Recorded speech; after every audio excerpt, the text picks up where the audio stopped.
Hello students, एक बार फिर से स्वागत है आपका इकोनॉमिक क्लासेस बाय आर के सर में।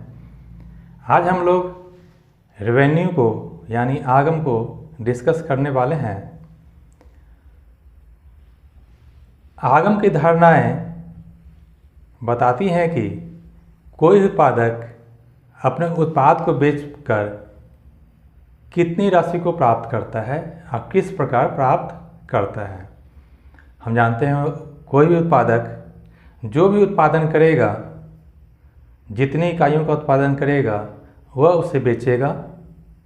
उसे बेचने पर जो राशि की प्राप्ति होती है वह ही आगम कहलाता है, यानी उसका रेवेन्यू वही राशि होती है। तो यहाँ परिभाषा के रूप में देखेंगे हम लोग, वह विक्रय राशि जिससे फर्म अपना उत्पादन बेचकर प्राप्त करती है आगम कहलाता है, यानी रेवेन्यू। यानी जितना वह उत्पादन करेगा, वह अपनी वस्तुओं को बाजार में बेचेगा, जिस कीमत पर बेचेगा उससे उसका गुणनफल ही आगम कहलाता है, यानी प्राइस इनटू क्वांटिटी। जो वस्तु की कीमत होगी और जो वस्तु की मात्रा होगी यही उसका रेवेन्यू कहलाएगा। जितनी इकाइयों को बेचेगा, जिस कीमत पर बेचेगा उसका गुणनफल आगम कहलाता है। तो अब हम लोग देखेंगे कोई भी फर्म या कोई भी उत्पादक जो होता है अपना उत्पाद बेचने पर वह लाभ कमाना चाहता है, क्योंकि यदि उसे लाभ नहीं मिलेगा तो वह उत्पादन नहीं करेगा, क्योंकि उत्पादन करने का उद्देश्य ही लाभ कमाना होता है किसी उत्पादक का। इसलिए हम लोग इस प्रकार लिखते हैं उसे लाभ आगम और लागत का अंतर होता है। आगम रेवेन्यू, लागत कॉस्ट। यानी उत्पादक को किसी वस्तु को बनाने में जितनी लागत आई थी, जो उसने साधनों को भुगतान किया था, साधन जिसका द्वारा उत्पादन किया गया, वो लागत है, जिसे हमने पिछले वीडियो में देखा लागत की विभिन्न अवधारणाओं को। तो लागत साधनों को किया जाने वाला भुगतान है जिसे उत्पादक करता है, जिसके द्वारा वह किसी वस्तु का निर्माण करता है, यानी उत्पादन करता है। और आगम जो है वह वस्तु को बेचने से प्राप्त जो राशि है वह है। इसलिए जो उत्पादक का जो लाभ होगा आगम माइनस लागत होगा, यानी profit equal to revenue minus cost. यानी जो लागत है उसको आगम में रेवेन्यू में घटा देंगे तो जो बचेगा वह प्रॉफिट होगा उत्पादक का, जिसके लिए उत्पादक उत्पादन कार्य करता है। तो इस प्रकार हम लोग जान गए कि कोई भी उत्पादक जब उत्पादन की प्रक्रिया शुरू करता है तो विभिन्न साधनों को जुटाता है, जिसके द्वारा वह वस्तुओं का निर्माण या उत्पादन करता है। इसके लिए उसे लागत लगती है, जो राशि वह भुगतान करता है उत्पादन के साधनों को।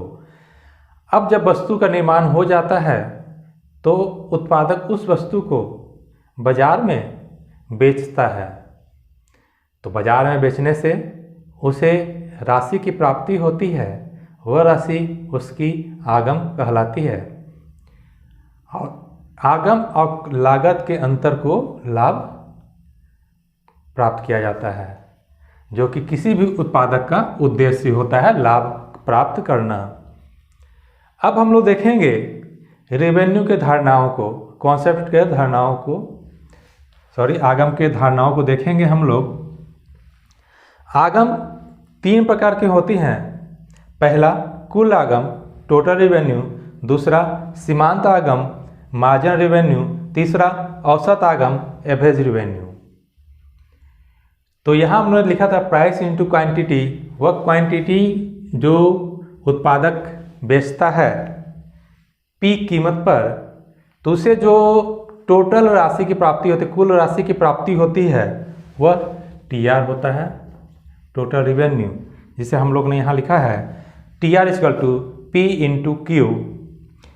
यहाँ पी प्राइस है, क्यू उत्पादन की इकाइयाँ हैं जिससे वह बेचता है। तो उससे जो उसे राशि प्राप्त होगी वह कुल राशि होगी जो कुल आगम कहलाएगा। Total revenue equal to price into quantity. उसी प्रकार कुल आगम को टीआर को सम ऑफ एमआर भी लिखते हैं, क्योंकि सीमांत आय का जोड़ ही योग ही कुल आगम कहलाता है। इस प्रकार सभी इकाइयों की बिक्री से प्राप्त जो आगम होता है वह टीआर यानी टोटल रेवेन्यू कहलाता है। अब हम देखेंगे दूसरा सीमांत आगम, मार्जिनल रेवेन्यू। मार्जिनल रेवेन्यू एक अतिरिक्त इकाई से प्राप्त आगम होता है, यानी उत्पादक जितनी वस्तुओं का उत्पादन करता है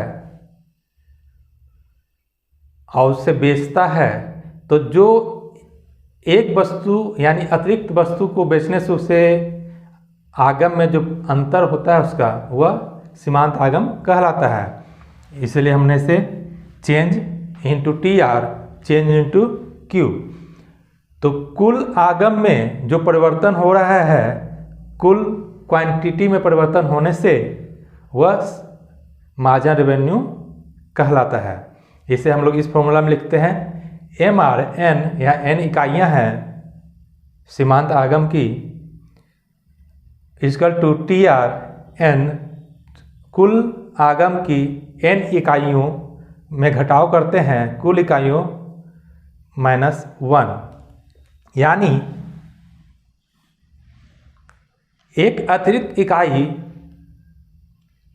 को जोड़ने और घटाने से जो आगम में कुल आगम में परिवर्तन होता है वही सीमांत आगम कहलाता है। अब तीसरा देखेंगे औसत आगम, एवरेज रेवेन्यू। यह निकाला जाता है T R divide by quantity, यानी जितना कुल आगम है उसको यदि वस्तु की इकाइयों से डिवाइड कर देंगे तो हमें औसत आगम की प्राप्ति हो जाती है। औसत आगम प्रति इकाई जो उत्पादन हमारा हो रहा है, जो वस्तु हम बेच रहे हैं, उसकी प्रति इकाई बिक्री से प्राप्त आगम औसत आगम कहलाता है। इस प्रकार हमने देखा ये जो हमारा है change into T R divide by change into Q से हम लोग एम आर निकालते हैं। यही एम आर जो है जो परिवर्तन की दर को बताता है को हम लोग सम ऑफ एम आर लिखते हैं, तो टी आर की प्राप्ति हो जाती है। तो ये तीनों कॉन्सेप्ट हैं कुल आगम, सीमांत आगम और औसत आगम का।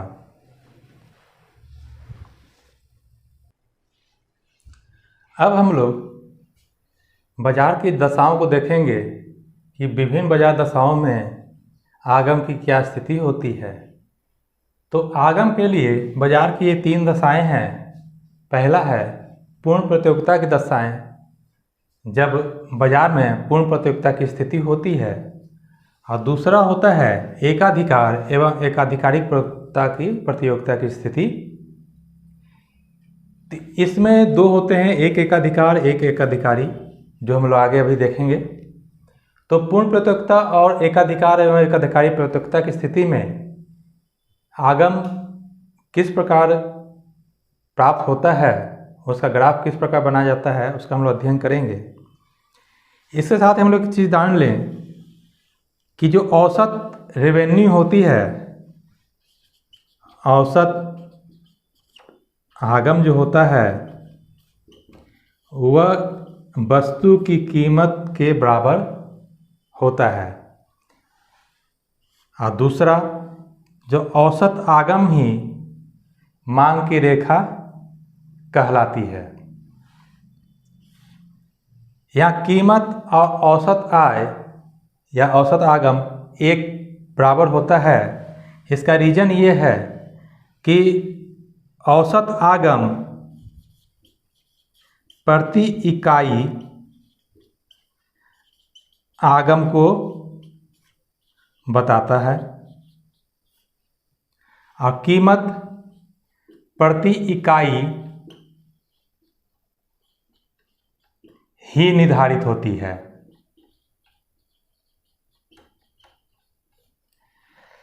एक उत्पादक जो प्रति इकाई आगम प्राप्त करता है उतना ही उपभोक्ता यानी जो उसे खरीदने वाला है कीमत का भुगतान करता है। यानी जो कीमत का भुगतान लोग करते हैं वही उत्पादक को प्राप्त होता है, वह उसका औसत आगम बन जाता है।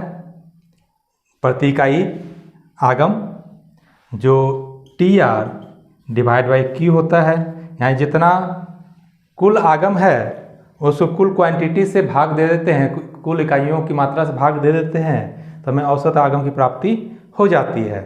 तो उत्पादक जितना कीमत वस्तु का निर्धारित करता है, बेचता है जिस कीमत पर, उसका कुल जो निकलेगा वह TR रहेगा और TR से ही हमें औसत आगम की प्राप्ति हो जाती है। यदि एक वस्तु की कीमत, एक इकाई वस्तु की कीमत 10 रुपया है, यदि वह 100 इकाइयों को बेचेगा तो उसे 1000 रुपये की प्राप्ति होगी, यानी 1000 रुपये उसका आगम होगा, क्योंकि 100 × 10 ये क्वांटिटी है, ये हमारा प्राइस है। तो जो 1000 हमारा प्राप्त हुआ ये हमारा TR है और क्वांटिटी हमारा 100 है। इसे डिवाइड करेंगे 1000 बाई 100 इक्वल टू 10, तो ये हमारा प्राइस है, यही हमारा AR भी है, क्योंकि जो कीमत का भुगतान किया जाता है वही औसत आगम भी होता है। तो अब हम लोग देखेंगे पहली स्थिति, पूर्ण प्रतियोगिता की स्थिति में आगम की रेखा किस प्रकार होती है। तो यहाँ दो बातें हम लोग जान लेते हैं। पहले कि पूर्ण प्रतियोगिता में जो फर्म होती है, एक व्यक्तिगत फर्म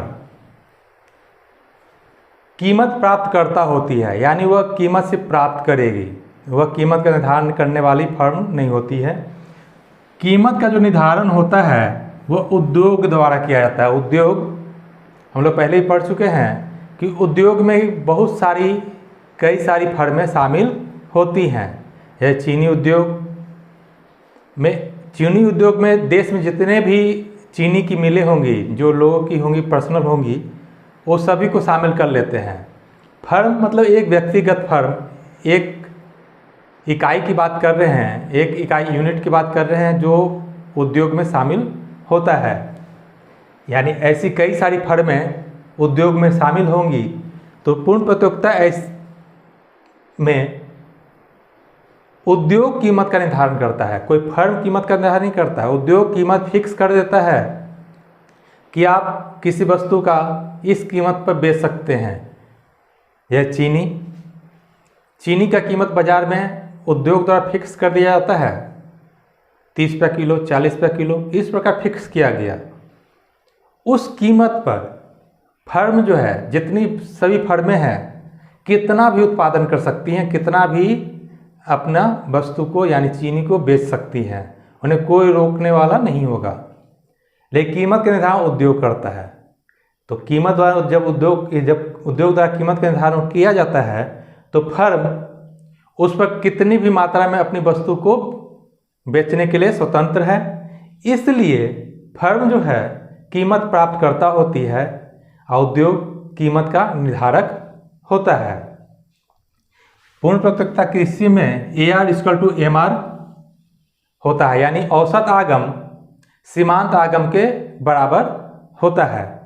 इसका रीजन है जो श्रीमती जॉन रॉबिन्सन ने बताया एक सूत्र के द्वारा कि पूर्ण प्रतियोगिता की स्थिति में AR = MR होगा।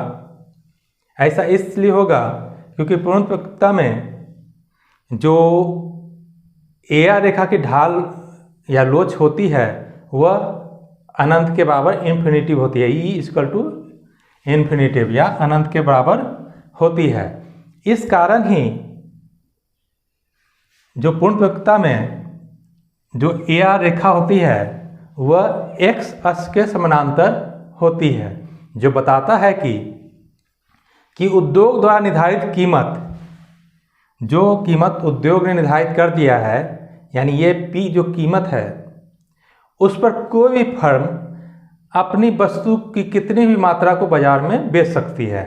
यानी यहाँ क्वांटिटी जो मात्रा है, इधर प्राइस फिक्स हो गया उद्योग द्वारा कि आपको इतना कीमत पर बेचना है, तो फर्म जो है कितना भी मात्रा को बेच सकती है, अनलिमिटेड अपनी इकाइयों को फर्म में बेच सकती हैं।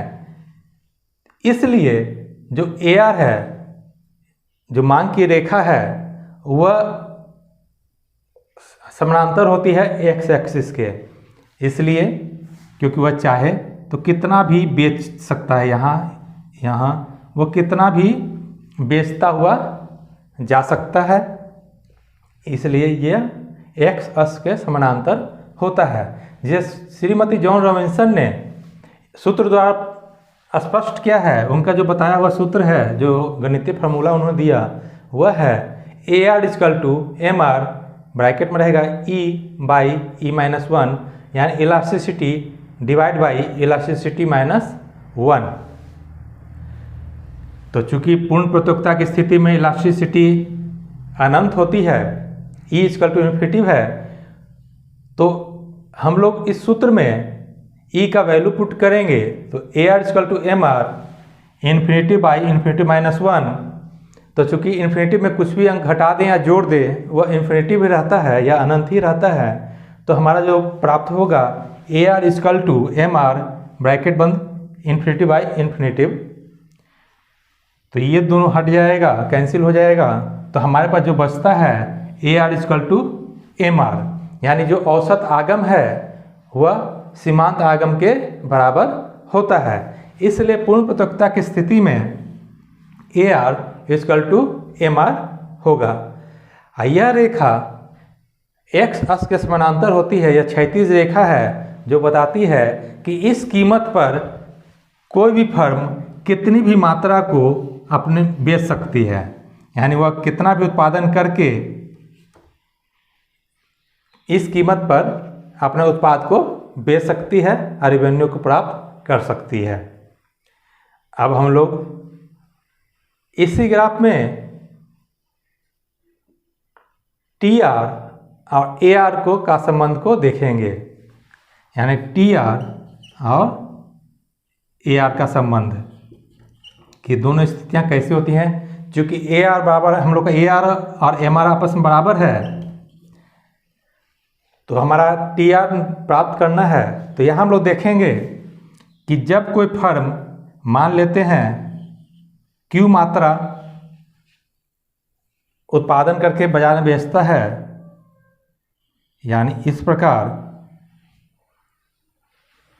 इसे हम लोग S नाम दे दें, तो ये जो क्षेत्र होगा, यानी OPSQ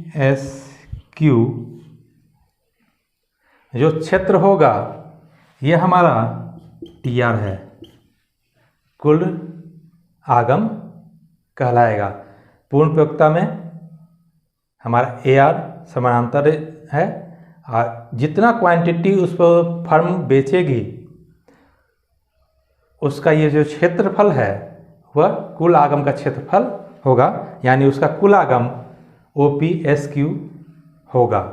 यानी OP कीमत पर, P कीमत पर OQ क्वांटिटी बेचकर फर्म को OPSQ के बराबर कुल आगम प्राप्त होता है।